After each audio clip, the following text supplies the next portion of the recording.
السلام علیکم دوستو، آپ کے اعتماد اور ساتھ کا شکریہ۔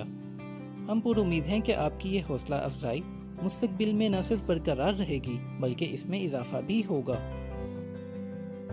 پیش لفظ۔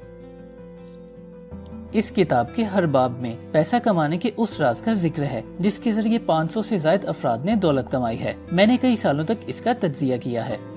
اس راز پر میرا دھیان اینڈریو کارنیگی کی وجہ سے تقریباً 25 سال پہلے پڑا۔ اس بوڑھے اسکوٹش نے بڑی ہی لاپرواہی سے مجھے یہ راز باور کروایا، حالانکہ اس وقت میں بہت چھوٹا تھا۔ اس کے بعد وہ آرام سے کرسی پر بیٹھ گیا۔ اس کی آنکھوں میں ایک چمک تھی اور وہ انتہائی غور سے مجھے دیکھ رہا تھا کہ میں اس کی بات کو سمجھ پایا تھا کہ نہیں۔ جب اسے لگا کہ میں اس کی بات کو سمجھ رہا ہوں تو اس نے مجھ سے ایک سوال کیا۔ وہ سوال یہ تھا کہ کیا میں 20 سال یا اس سے زیادہ سال تک ان لوگوں کا تجزیہ کرنے کے لیے تیار ہوں جو اس راز کو نہ پانے کی وجہ سے ناکام ہوئے۔ میں نے جواب دیا کہ میں تیار ہوں، اور مسٹر اینڈریو کارنیگی کے تعاون سے میں نے اپنا وعدہ نبھایا ہے۔ اس کتاب میں وہ راز ہے جسے زندگی کے ہر شعبے سے تعلق رکھنے والے ہزاروں افراد نے ٹیسٹ کیا ہے۔ مسٹر کارنیگی چاہتے تھے کہ یہ جادوئی نسخہ جس کی وجہ سے انہوں نے بہت دولت کمائی ان عام لوگوں کی پہنچ میں آنا چاہیے جن کے پاس یہ تحقیق کرنے کا وقت نہیں کہ لوگ پیسہ کیسے کماتے ہیں۔ انہیں یہ امید تھی کہ میں بہت سے لوگوں کے تجربات کو مد نظر رکھتے ہوئے اسی نسخے کو تجویز کروں گا۔ ان کا خیال تھا کہ تمام سکولز اور کالجز میں یہ نسخہ پڑھایا جانا چاہیے۔ ان کا ماننا تھا کہ اگر بچوں کو اس نسخے کے بارے میں صحیح طریقے سے بتایا جائے تو تعلیمی نظام میں ایک انقلاب برپا ہو جائے گا۔ چارلس ایم شواب اور ان جیسے دوسرے نوجوانوں کے مشاہدات نے مسٹر کارنیگی کو یہ بات ماننے پر مجبور کر دیا کہ سکولز میں دی جانے والی تعلیم کا حقیقت میں کاروبار یا پیسہ بنانے کے فن سے کوئی تعلق نہیں ہوتا۔ بہت سے کامیاب نوجوان تاجران سے یکے بعد دیگرے ملنے کے بعد بھی وہ اسی نتیجے پر پہنچے۔ ان تمام افراد کی سکولنگ انتہائی قلیل تھی، جبکہ کارنیگی نے انہیں اس نسخے کے بارے میں بتایا تھا جس نے ان میں قیادت کے اوصاف پیدا کر دیے تھے۔ اس کے علاوہ بھی ان کی ہدایات پر عمل کر کے اور ان کی سربراہی میں بہت سے لوگوں نے کافی دولت کمائی۔ یقین سے متعلق باب میں آپ کو یونائیٹڈ اسٹیٹس اسٹیل کارپوریشن کی حیرت انگیز کہانی کے مطالعہ کا موقع ملے گا۔ یہ کارنامہ ایک نوجوان کے ذریعے انجام دیا گیا جس کی بنا پر مسٹر کارنیگی نے یہ ثابت کیا کہ ان کا نسخہ ہر اس بشر کے لیے مفید ہے جو اس سے فائدہ اٹھانا چاہتا ہے۔ اسی راز کے اطلاق نے چارلس ایم شواب جیسے نوجوان کو بے بہا دولت کما کر دی۔ ایک اندازے کے مطابق نسخے کا یہ فائدہ $600 ملین کی صورت میں سامنے آیا۔ ان تمام حقائق سے بہت سے لوگ بخوبی واقف ہیں۔ مسٹر کارنیگی ہمیں یہ باور کروانا چاہتے ہیں کہ اس کتاب کا مطالعہ ہمارے لیے کتنا مفید ہو سکتا ہے۔ ہمیں صرف یہ جاننے کی ضرورت ہے کہ اصل میں ہم چاہتے کیا ہیں۔ اس تجربے کے 20 سال مکمل ہونے سے پہلے یہ راز 1 لاکھ لوگوں تک پہنچ چکا تھا جنہوں نے اسے انفرادی فائدے کے لیے استعمال کیا۔ مسٹر کارنیگی نے ان کو ایسا کرنے پر اکسایا۔ کچھ لوگوں نے اس راز کو دولت کمانے کے لیے استعمال کیا اور کچھ نے اپنی گھریلو زندگی کو بہتر بنانے کے لیے، یہاں تک کہ ایک پادری نے اس سے فائدہ اٹھاتے ہوئے $75,000 فی سال تک کمایا۔ سنسیناٹی سے تعلق رکھنے والے ایک درزی مسٹر نیش، جن کا کاروبار تقریباً دیوالیہ ہو چکا تھا، اس نے مذاق سمجھتے ہوئے اس نسخے کا استعمال کیا۔ اسے کاروبار میں بہت فائدہ ہوا اور وہ دیوالیہ ہونے سے بچ گیا۔ حالانکہ مسٹر نیش کی وفات ہو چکی ہے مگر ان کا کاروبار اب بھی چل رہا ہے۔ یہ تجربہ اس قدر انوکھا تھا کہ بہت سے اخبار اور رسائل میں اس نے $1 ملین کی اشتہاری مہم چلائی۔ یہ راز ڈیلس ٹیکسس کے اسٹورٹ وائر تک پہنچا۔ وہ اس کے لیے تیار تھا، اتنا کہ اس نے اپنا پیشہ چھوڑ کر قانون کی تعلیم حاصل کی۔ تو کیا وہ کامیاب ہوا؟ اس کہانی سے بھی سب واقف ہیں۔ میں نے یہ راز جیننگز رینڈولف تک اس کی گریجویشن والے دن ہی پہنچا دیا۔ اس نے اس کا اطلاق اتنے بہتر طریقے سے کیا کہ اب وہ 30 دفعہ بھی کانگریس کا ممبر منتخب ہوا ہے اور تب تک اس کا اطلاق کرے گا جب تک کہ وہ وائٹ ہاؤس تک نہیں پہنچ جاتا۔ لا سالے ایکسٹینشن یونیورسٹی میں ایڈورٹائزنگ مینیجر کی نوکری کے دوران مجھے جیسی گرانٹ چیپلن سے ملنے کا موقع ملا۔ وہ یونیورسٹی کے پریزیڈنٹ بھی تھے۔ انہوں نے مجھے بتایا کہ اس نسخے کے اطلاق سے ہی ان کا ادارہ ایک بہترین ایکسٹینشن یونیورسٹی میں سے ایک ہے۔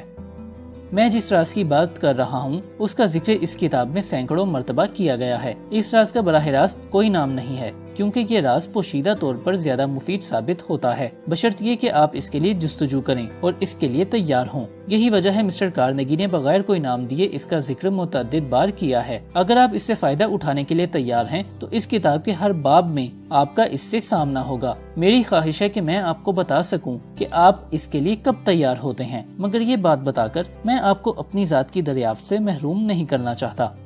اس کتاب کی لکھائی کے دوران میرے اپنے بیٹے نے، جو کہ کالج کے آخری سال میں تھا، اس کا دوسرا باب پڑھا اور اپنا مقصد دریافت کیا۔ اس نے ان معلومات کا اطلاق اتنے بہترین طریقے سے کیا کہ اس کو پہلی ہی نوکری میں اعلیٰ درجے کی پوزیشن ملی اور وہ ایک عام آدمی کی نسبت زیادہ دولت کمانے لگا۔ اس کا ذکر آپ کو باب دوم میں مختصر طور پر ملے گا۔ جب آپ دوسرے باب کو پڑھیں گے تو آپ کی یہ غلط فہمی دور ہو جائے گی کہ میں اس کے بارے میں شوخی بھگاڑ رہا ہوں۔ چاہے آپ کی کبھی حوصلہ شکنی کی گئی ہو، یا پھر آپ مشکلات پر قابو پانے میں ناکام رہے ہوں، یا پھر آپ کو کوشش کے بعد ناکامی کا سامنا ہو، چاہے آپ کسی بیماری کے ہاتھوں مفلوج ہو چکے ہوں، میرے بیٹے کی کہانی آپ کے لیے صحرا میں نخلستان کی طرح ثابت ہوگی۔ یہ آپ کے لیے وہ امید ثابت ہوگی جس کی آپ کو کب سے تلاش تھی۔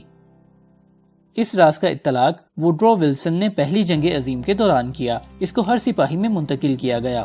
بعد میں صدر نے مجھے بتایا کہ یہ راز جنگ کے لیے چندہ اکٹھا کرنے میں بھی معاون رہا۔ 20 سال پہلے مینوئل ایل کروزن نے اس راز سے متاثر ہو کر فلپائن کے لوگوں کے لیے آزادی حاصل کی۔ فلپائن آزاد ہوا اور وہ اس کے پہلے صدر ٹھہرے۔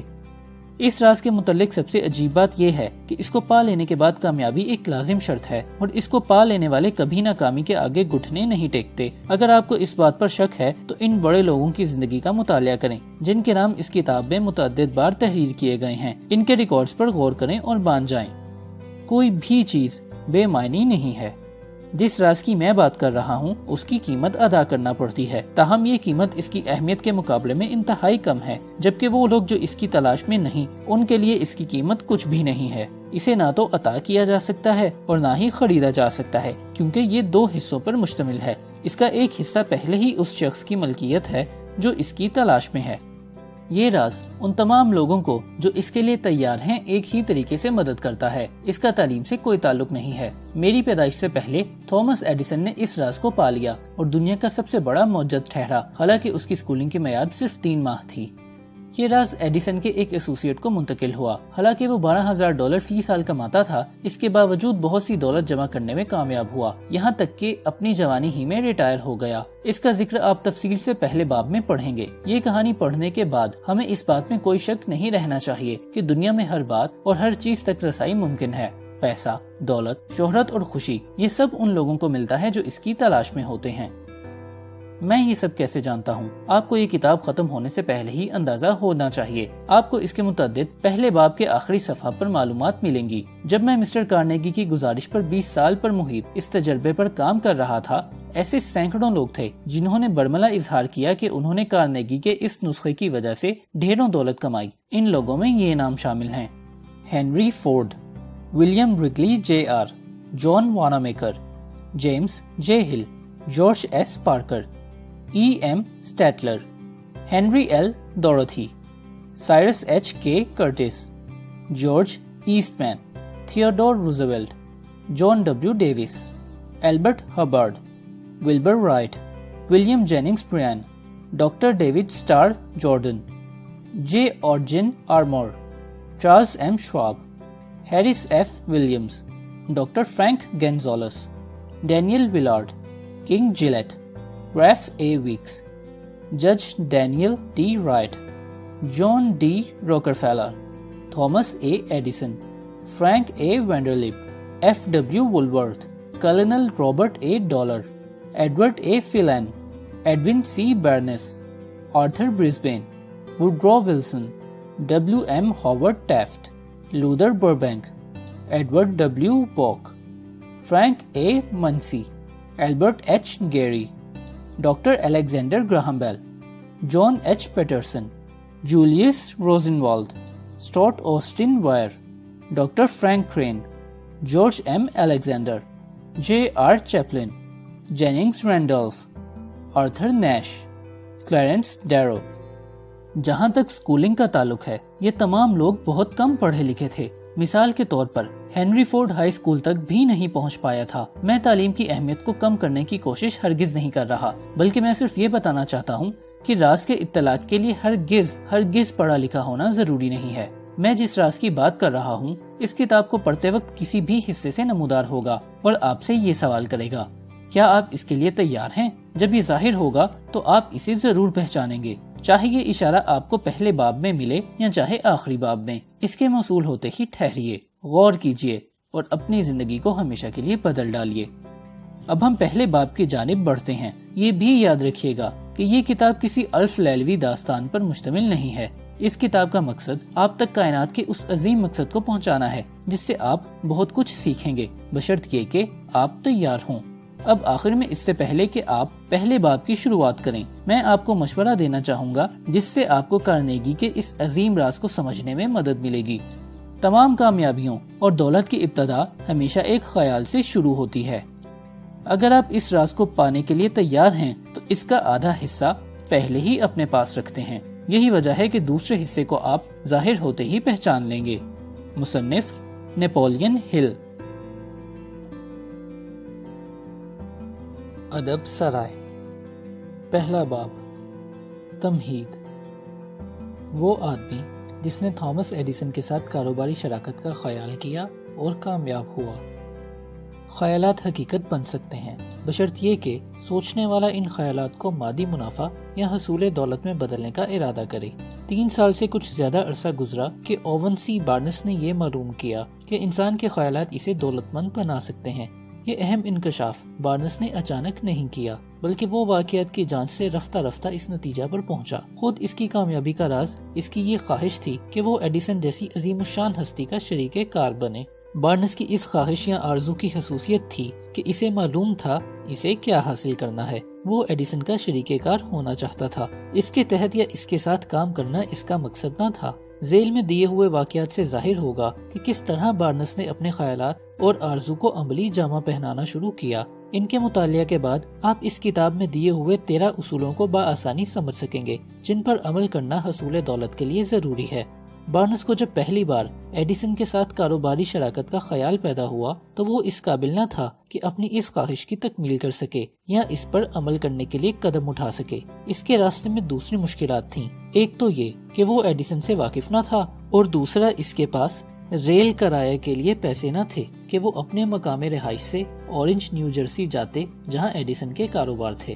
یہ دونوں مشکلات ایسی تھیں جن کی بنا پر اکثر لوگ اس خیال ہی کو ترک کر دیتے، لیکن بارنس کی خواہش معمولی نہ تھی۔ اس نے اس خواہش کی اپنے ذہن میں اتنی پرورش کی تھی کہ وہ اس کی آرزو مطلق بن گئی، اور ایسی آرزو کہ وہ اس کی تکمیل کے بغیر آرام سے نہ بیٹھ سکتا تھا۔ ایسے مواقعات اس کے ارادے کو تبدیل نہیں کر سکتے تھے۔ اس نے اپنے خیال کو ترک کرنے کی بجائے ٹکٹ کے بغیر سفر کرنے کو ترجیح دی اور ایسٹ اورنج پہنچ گیا۔ ایڈیسن سے پہلی ملاقات۔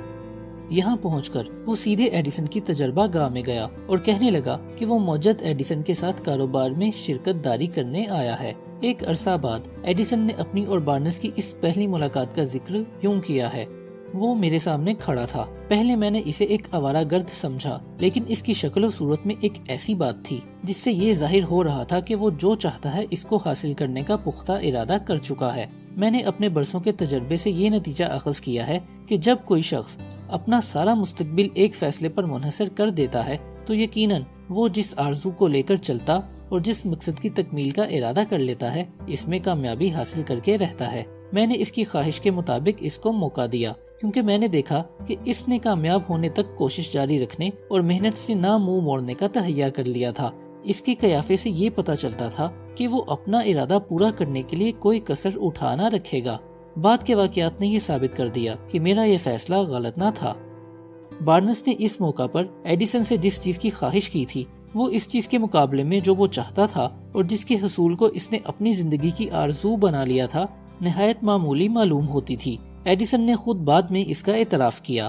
ظاہر ہے کہ ایڈیسن سے بارنس کو جو کچھ ملا وہ اس کی ظاہری شکل و صورت کی بنا پر نہیں تھا، کیونکہ اس کا ظاہر تو سراسر اس بڑے مقصد کے منافی تھا جس کے لیے وہ آیا تھا۔ جس چیز نے ایڈیسن کو متاثر کیا وہ بارنس کے خیالات تھے جن کے روبہ عمل لانے کا بارنس نے تہیہ کر لیا تھا۔ ایڈیسن کے بیان کے پوشیدہ نکات اگر سمجھا دیے جا سکیں تو اس کتاب کے بقیہ حصے کی ضرورت نہیں رہے گی۔ بارنس کو ایڈیسن کے ساتھ کاروباری شراکت کا موقع اس کی ملاقات میں نہیں ملا، بلکہ ابتداً اسے ایڈیسن کے دفتر میں ایک معمولی معاوضہ پر کام کرنے کے لیے رکھا گیا۔ یہ کام ایڈیسن کے لیے نہایت معمولی تھا، لیکن بارنس کے پاس اس کی اہمیت تھی کیونکہ اس کے دفتر میں کام کرنے سے اسے موقع ملا کہ وہ اپنی محنت قابلیت سے ایڈیسن کو واقف کر سکے۔ یہ اس لیے بھی ضروری تھا کہ اس کا ہونے والا شریک اس کی اہمیت اور قابلیت سے پورے طور پر واقف ہے۔ مہینوں اس طرح گزر گئے۔ بظاہر اس مقصد کی تکمیل کے لیے کوئی خاطر خواہ اقدام نہیں ہوا، لیکن بارنس کا ذہن خاموش نہ تھا، اس میں ایک اہم چیز پرورش پا رہی تھی۔ وہ اپنے دل و دماغ میں اس خیال کی پرورش کرتا جا رہا تھا کہ اسے ایک نہ ایک دن ایڈیسن کا کاروباری شریک ہونا ہے۔ ماہرین علم نفسیات کا یہ اندازہ غلط نہیں کہ جس چیز کے حاصل کرنے کے لیے انسان کوشاں اور تیار رہتا ہے وہ ضرور وقوع پذیر ہوتی ہے۔ بارنس ایڈیسن کے ساتھ کاروباری شراکت حاصل کرنے کے لیے تیار تھا اور اس وقت تک تیار رہنے کا تہیہ کر چکا تھا جب تک کہ وہ اس کو حاصل نہ کر سکے۔ اس کے دل میں کبھی یہ خیال پیدا نہیں ہوا کہ اس ناممکن حصول کے لیے محنت کرنے سے کیا حاصل، کیوں نہ میں بھی ایک فروخت کنندہ بن جاؤں، بلکہ وہ اپنے آپ سے کہا کرتا تھا، میں یہاں ایڈیسن کے ساتھ کاروباری شراکت کے لیے آیا ہوں، میں اسے حاصل کر کے رہوں گا، خواہ مجھے اس مقصد کے حصول میں اپنی عمر کا بقیہ حصہ ہی صرف کیوں نہ کرنا پڑے۔ اس نے اپنے آپ سے جو کچھ کہا وہ اسے کر دکھانا بھی چاہتا تھا۔ اگر انسان اپنے ارادے میں پختہ نظر آئے اور اس کے حصول کے لیے اپنی ساری توانائیاں صرف کر دے تو جتنی بھی مشکلات آئیں گی وہ خود بخود ختم ہو جائیں گی۔ ہو سکتا ہے کہ نوجوان بارنس کو اس وقت یہ معلوم نہ ہو، لیکن اس کا استقلال اور ایک واضح مقصد کے لیے اپنی ساری قوتوں کو ایک مرکز پر لے آنا ایسا واقعہ ہے جس نے ان ساری پیش پا افتادہ مشکلات کو بے حقیقت کر دیا اور بارنس حصول مقصد میں کامیاب اور سرخرو ہوا۔ مواقع جب آتے ہیں تو ان کی صورتیں وہ نہیں ہوا کرتی جن میں انسان ان کا متوقع رہتا ہے، چنانچہ بارنس کو حصول کامیابی کا موقع بالکل انوکھے انداز میں ملا۔ مواقع سے فوری فائدہ اٹھانے کی خصوصیت اور مقصد کی اہمیت کو بالا کر دیتی ہے۔ مواقع انسان کی زندگی میں ہمیشہ نامعلوم راہوں سے داخل ہوتے ہیں، عموماً یہ بدبختی اور ناکامی کی شکل اختیار کر لیتے ہیں جن میں ہر ایک کا ان کو پہچاننا مشکل ہو جاتا ہے۔ یہی وجہ ہے کہ اکثر لوگ ہاتھ آتے ہوئے مواقع کھو بیٹھتے ہیں جن سے بر وقت استفادہ غالباً ان کی زندگیوں کے دھاروں کا رخ پھیر دیتا ہے۔ امید کی کرن۔ اسی زمانے میں ایڈیسن نے اپنی ایک ایجاد مکمل کی تھی جسے ایڈیسن ڈکٹیٹنگ مشین کہا کرتا تھا۔ فروخت کنندگان اس کی فروخت میں زیادہ دلچسپی نہیں لے رہے تھے۔ بارنس نے اندازہ لگایا کہ اس مشین کی فروخت کے امکانات بہت زیادہ ہیں۔ بارنس کو بھی غالباً ان امکانات کا اتنا ہی اندازہ تھا جتنا اس کے موجد ایڈیسن کو تھا۔ اس نے محسوس کیا کہ وہ ایڈیسن کی اس ایجاد کو فروخت کر سکتا ہے۔ اس نے اس بارے میں ایڈیسن سے گفتگو کی۔ ایڈیسن بلا پس و پیش رضامند ہو گیا کہ بارنس ان مشینوں کو فروخت کرے۔ بارنس نے اپنی کوششیں شروع کی اور اس نے اتنی مشینیں فروخت کی کہ ایڈیسن نے اسے سارے ملک میں ان مشینوں کی فروخت کا اجارہ دے دیا۔ بارنس اور ایڈیسن کی کاروباری شراکت 30 سال تک جاری رہی۔ اس کے ذریعے بارنس نے کافی دولت کمائی، لیکن اس سے زیادہ اہم خبر جس سے اس نے دنیا کو روشناس کیا وہ یہ تھی کہ انسان کے خیالات اسے دولت مند بنا سکتے ہیں۔ بارنس نے اپنے اس ابتدائی خیال سے جس قدر دولت کمائی اس کا اندازہ مشکل ہے، لیکن ممکن ہے اس نے 20 یا 30 لاکھ ڈالر کمائے ہوں۔ لیکن اس دولت کی مقدار خواہ کچھ بھی ہو اس غیر معمولی اصول کے مطابق حقیر ہے، جس سے یہ ثابت ہوتا ہے کہ ظاہری طور پر غیر مرئی خیال مقررہ اصولوں پر عمل کرنے سے دولت جیسی مادی حقیقت میں بدلا جا سکتا ہے۔ بارنس نے ایڈیسن کے ساتھ کاروباری شراکت کا خیال کیا تھا۔ اسے اس خیال کے روبہ عمل آنے کے بعد حاصل ہونے والی دولت کے ڈھیر تصور میں نظر آیا کرتے تھے۔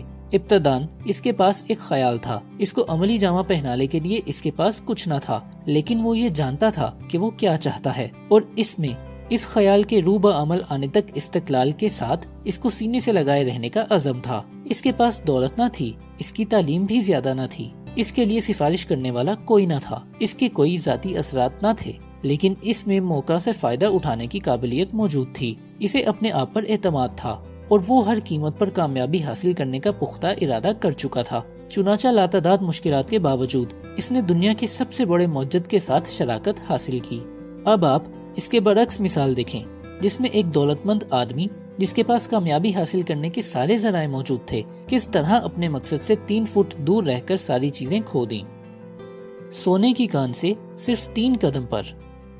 ناکامی کی وجہ انسان کی وہ عادت ہے جس میں وہ پہلی عارضی ناکامی پر ہمت ہار جاتا ہے اور اس کام سے اپنی توجہ ہٹا کر اپنی کوششیں منقطع کر دیتا ہے اور کسی دوسرے معاملے میں ہاتھ ڈالنے لگتا ہے۔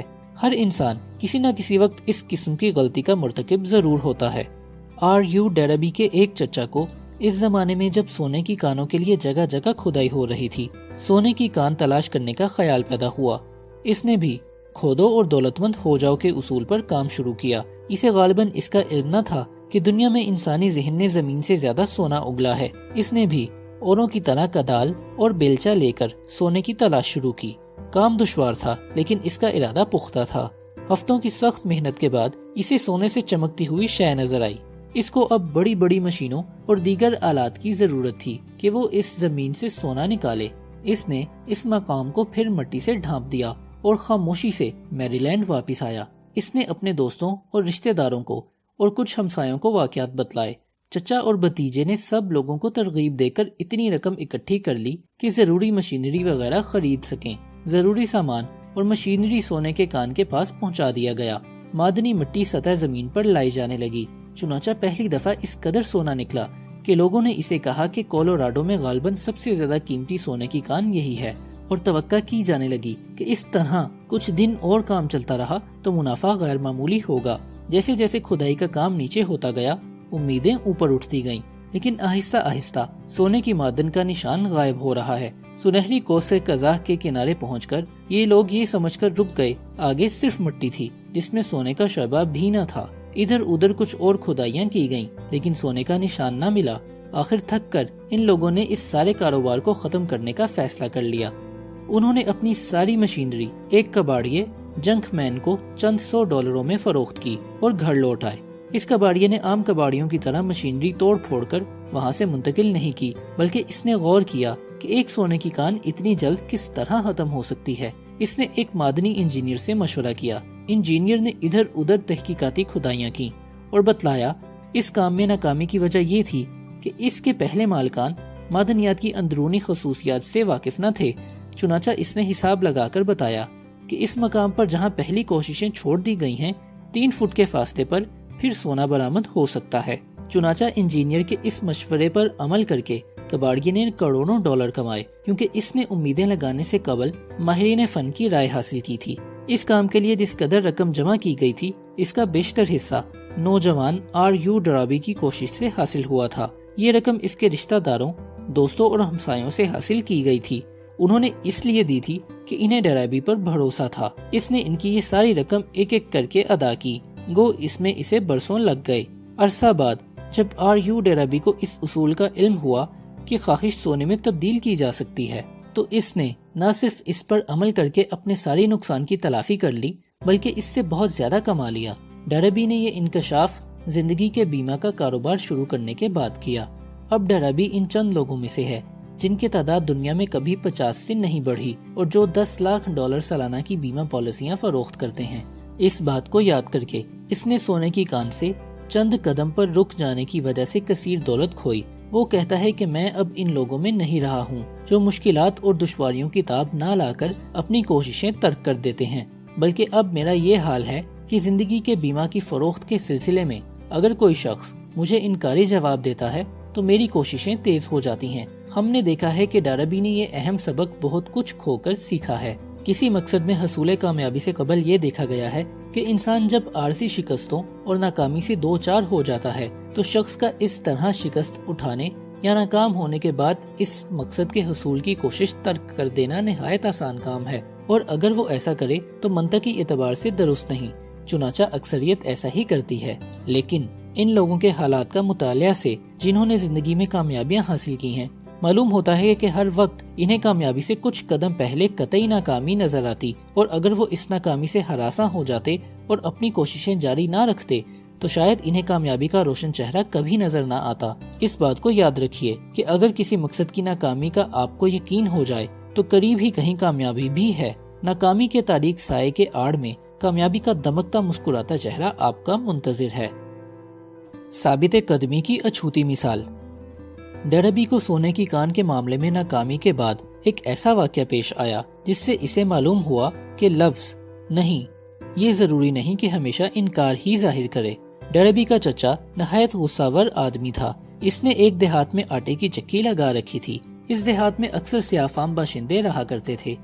ایک دن جب ڈربی کا چچا اپنے کام میں مصروف تھا، ایک سیاہ فام لڑکی آئی اور اس نے اس کے چچا سے کہا، میری ماں نے 50 سینٹ مانگے ہیں۔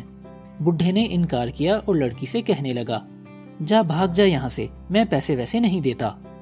لڑکی نہ گئی بلکہ بہت اچھا کہہ کر وہیں ٹھہری رہی۔ تھوڑی دیر بعد بڈھے نے دیکھا کہ لڑکی ابھی تک کھڑی ہوئی ہے تو اس نے اسے دھمکایا کہ بھاگ جائے، وہ پیسے نہ دے گا، لیکن لڑکی نے پھر جی اچھا کہا اور وہیں کھڑی رہی۔ بڈھا تو غصہ میں تھا ہی، اس نے پاس پڑا ایک ڈنڈا اٹھایا اور اس لڑکی کی طرف چلا۔ ڈیربی کا سانس رک گیا، اسے یقین تھا کہ بڈھا اس لڑکی کو ہلاک کر دے گا، کیونکہ اسے اپنے چچا کی طبیعت کا علم تھا۔ وہ یہ بھی جانتا تھا کہ سیاہ فام باشندوں کے بچے سفید فام مہذب انسانوں کی اس بات کو اس طرح ٹال نہ سکتے تھے۔ جب بڈھا اس مقام پر پہنچا جہاں لڑکی کھڑی تھی تو لڑکی نے ایک قدم آگے بڑھ کر بڈھے کی آنکھوں میں آنکھیں ڈال دی اور پورے زور سے چیخ کر کہا، ماں کہتی ہے کہ اسے 50 سینٹ ضرور چاہیے۔ ڈیربی کا چچا رک گیا، اس نے ڈنڈا پھینک دیا اور جیب سے 50 سینٹ نکال کر لڑکی کو دے دیے۔ لڑکی نے پیسے لیے اور آہستہ سے دروازے کی طرف چلی۔ جاتے ہوئے اس نے بڈھے پر سے، جسے اس نے ابھی ابھی شکست دی تھی، نظریں نہیں ہٹائیں۔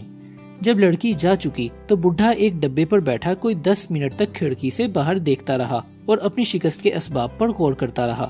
ڈیربی نے بھی، جو اس سارے واقعے کو دیکھ رہا تھا، اس پر غور کرنا شروع کیا۔ یہ پہلا وقت تھا کہ ایک سیاہ فام کم عمر لڑکی نے ایک سفید فام باشندے کو شکست دی تھی۔ لڑکی کامیاب کیسے ہوئی؟ وہ کیا وجہ تھی جس سے اس کا بوڑھا چچا غصہ چھوڑ کر ایک کمزور آدمی کی طرح رنجیدہ ہو گیا؟ اس لڑکی میں کون سی ایسی قوت تھی جس نے ایک انسان کو جیت لیا؟ یہ اور اس قسم کے 20 سوالات ڈیربی کے ذہن میں پیدا ہوئے، لیکن اسے جوابات اس وقت تک نہیں ملے جب تک کہ اس نے ایک مدت بعد اس واقعے کا ذکر اس کتاب کے مصنف سے نہ کیا۔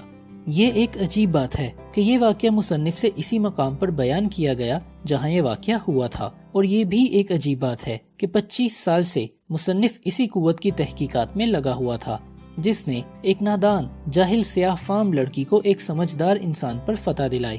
ہم اس پرانی چکی کے پاس کھڑے تھے۔ ڈیربی نے اس غیر معمولی واقعہ کی تفصیلات بیان کی اور مصنف کتاب سے پوچھنے لگا، آپ اس سے کیا نتیجہ نکالتے ہیں؟ اس لڑکی نے کون سی ایسی قوت استعمال کی جس سے میرا چچا شکست کھا گیا؟ اس کا جواب اس کتاب کے بقیہ اوراق میں دیا گیا ہے۔ جواب مکمل اور جامع ہے۔ نہ صرف جواب ہی دیا گیا ہے بلکہ اس کے پوشیدہ اصول اور اس پر کاربند ہونے کے عملی طریقہ بھی بتلائے گئے ہیں جن پر ایک نادان لڑکی نادانستہ عمل کر کے کامیاب ہوئی۔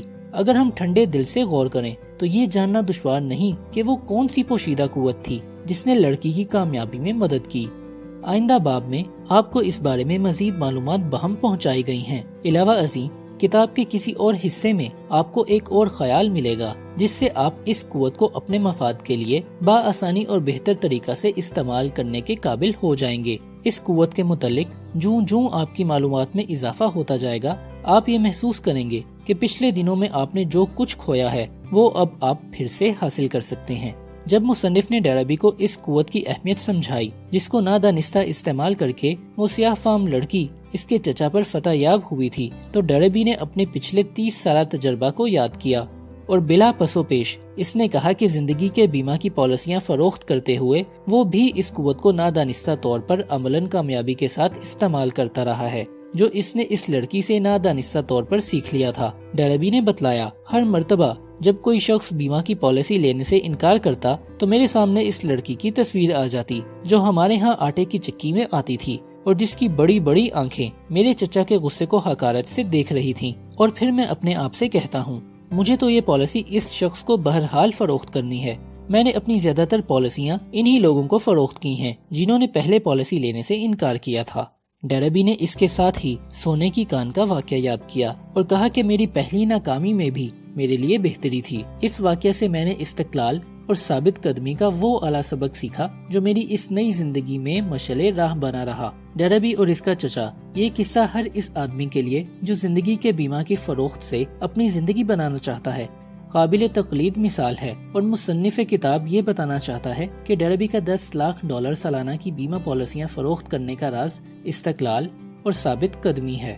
زندگی ایک ایسا معمہ ہے جو نہ تو سمجھا جا سکتا ہے نہ ہی سمجھایا جا سکتا ہے۔ کامیابی اور ناکامی دونوں تجربات میں ڈیربی کے تجربات بالکل عام، معمولی اور سادہ تھے جو ہر شخص کی زندگی میں پیش آیا کرتے ہیں، لیکن اس کامیاب زندگی کا راز یہی تجربات تھے، اس لیے وہ اہم ہو گئے۔ اس نے ان 2 ڈرامائی واقعات سے سبق حاصل کیے جن کا ذکر اوپر کیا گیا ہے، لیکن اس آدمی کا کیا ہوگا جس کے پاس ناکامیوں کی وجوہات کی چھان بین کے لیے وقت ہے نہ رجحان؟ ایسا آدمی کس طرح ناکامی کو کامیابی میں بدلنے کا آرٹ سیکھ سکتا ہے؟ جب تک ہم اپنی ناکامیوں کی وجوہات پر غور نہ کریں اور آئندہ ان کو دہرانے سے احتراز کرنے کا تہیہ نہ کر لیں، ناکامی ناکامی رہتی ہے، وہ کامیابی کا زینہ نہیں بن سکتی۔